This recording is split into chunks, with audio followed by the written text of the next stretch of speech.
جس خواہش کو تم اللہ کی رضا کے لیے رد کر دیتے ہو وہ اسی خواہش پر راضی ہو کر اسے تمہارا مقدر بنا دیتا ہے۔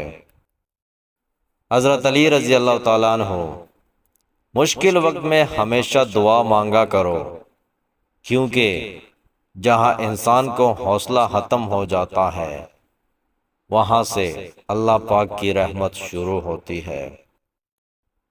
پسند اس کو نہ کرو جو دنیا میں سب سے زیادہ حسین ہو، بلکہ پسند اس کو کرو جو تمہاری عزت کرتا ہو۔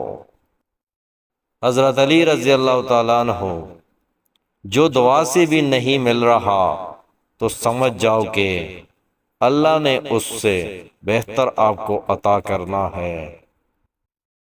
جب تم کسی شخص کو اس کی دولت کی وجہ سے عزت دینے لگو تو سمجھ لینا تم نے اپنا ایمان کھو دیا۔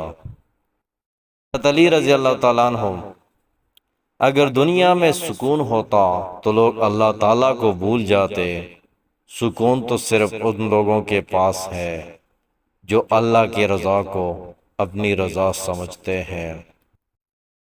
جب تم پر کوئی مشکل آ جائے تو کسی کا احسان نہ لو، کیونکہ مصیبت 4 دن کی ہوتی ہے اور احسان زندگی بھر کا ہوتا ہے۔ صبر کی 2 صورتیں ہیں، جو پسند نہ ہو اسے برداشت کرنا اور جو پسند ہو اس کا انتظار کرنا۔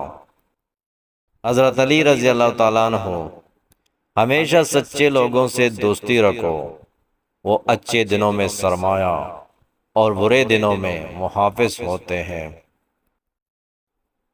جب آپ کچھ بھی نہ کر سکیں تو اپنی دعاؤں میں اضافہ کر دیں، کیونکہ اللہ کے سوا کوئی آپ کو کچھ نہیں دے سکتا۔ حضرت علی رضی اللہ تعالیٰ عنہ: نماز کو مت چھوڑو، بے شک نماز ہی ساتھ دیتی ہے دنیا سے قبر تک، قبر سے حشر تک اور حشر سے جنت تک۔